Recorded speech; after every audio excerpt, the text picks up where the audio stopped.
నటుడు ప్రకాష్ రాజ్ పై non bailable warrant జారీ అయింది. బెంగళూరు కోర్టు వారెంట్ జారీ చేసింది. కర్ణాటక, తమిళనాడు, తెలంగాణ, ఏపీలో ఓటు హక్కు కలిగి ఉన్న వారిని ప్రకాష్ రాజ్ పై ఆరోపణలు వచ్చాయి. 2019లో కేసు నమోదైంది. పలుమార్లు సమన్ను జారీ చేసిన ప్రకాష్ రాజ్ కోర్టు హాజరు కాలేదు. ఈ క్రమంలోనే నాన్ బెయిలబుల్ వారెంట్ జారీ అయినట్టుగా తెలుస్తోంది.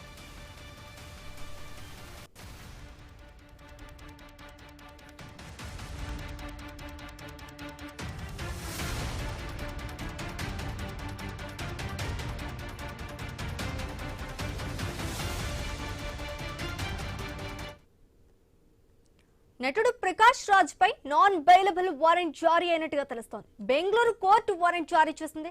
కర్ణాటక, తమిళనాడు, తెలంగాణ, ఏపీలో ఓటు హక్కు కలిగి ఉన్నారని ప్రకాష్ రాజ్ పై ఆరోపణలు వచ్చాయి. 2019లో కేసు నమోదైనట్టు కూడా తెలుస్తోంది. ఇక దీనికి సంబంధించి పూర్తి డీటెయిల్స్ మా ప్రతినిధి గోపినాథ్ అందిస్తారు. గోపినాథ్, చెప్పండి, నటుడు ప్రకాష్ రాజ్ పై నాన్ బెయిలబుల్ వారెంట్ జారీ అయినట్టుగా తెలుస్తోంది. దీనికి సంబంధించి పూర్తి డీటెయిల్స్ ఏంటి?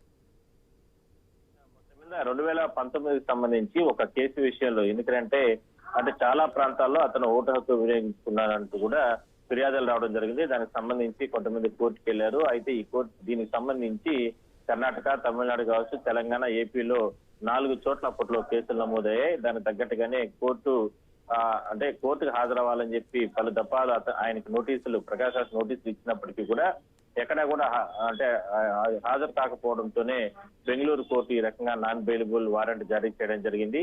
అయితే దీనిపైన గతంలో చాలా రకాలుగా నిర్లక్ష్యంగా ఉన్న కారణంగానే కోర్టు ఆగ్రహం వ్యక్తం చేస్తూ కోర్టులు, న్యాయస్థానాలు మీకు లెక్కలేదా, కనీసం నోటీసులు ఇస్తే కనీసం నేరుగా వచ్చి హాజరవ్వాల్సిన బాధ్యత లేదా అంటూ కూడా రకరకాల వాదనలు జరిగిన తర్వాత ఈ రకంగా కోర్టు ఒక సంచలన తీర్పు నిర్ణయం తీసుకోవడం జరిగింది. అందువల్లనే నాన్ బెయిలబుల్ వారెంట్ జారీ చేయడం జరిగింది బెంగళూరు కోర్టు. అయితే దీనిపైన అప్పీల్కి వెళ్తారా? నాన్ బెయిలబుల్ వారెంట్ ఇక అరెస్ట్ వారెంట్ కిందకే వస్తుంది కాబట్టి దానిపైన పూర్తి స్థాయిలో కూడా నటుడు ప్రకాష్ రాజు న్యాయ సలహాలు తీసుకుని ముందుకెళ్లే అవకాశం అయితే ఉంది. పలుమార్లు సమన్లు జారీ చేసినా కూడా ప్రకాష్ రాజ్ కోర్టుకు హాజరు కాలేదంటున్నారు. ఎప్పుడైనా హాజరయ్యే అవకాశం ఉందంటారా? ఖచ్చితంగా. ఎందుకంటే ఇది చాలా సీరియస్ ఇష్యూ. ఇలాంటి ఇష్యూస్ లో ఎందుకంటే చాలా ప్రాంతాల్లో అతను ఎందుకంటే మనకు రాజ్యాంగబద్ధంగా దేశంలో ఎక్కడైనా సరే ఒక చోట మాత్రమే మనకు ఓటు హక్కు వినియోగించుకోవాలి ఉంటుంది.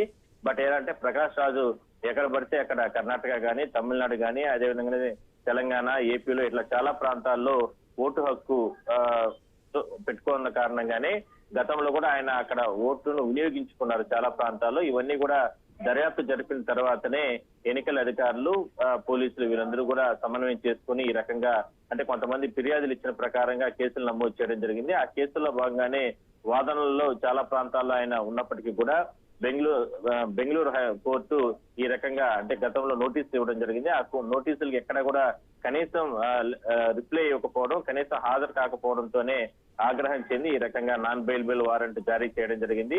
అయితే దీనిపైన న్యాయ సలహాలు తీసుకుని వ్యక్తిగతంగా ఆయన ఏ విధంగా ఎందుకు హాజరు కాలేకపోయారు, లేదంటే ఎందుకు రిప్లై ఇవ్వలేకపోయారు అనే దానిపైన మాత్రం త్వరలోనే కోర్టుకు తెలిపే అవకాశం అయితే ఉంది. Thanks for the update, Gopinath.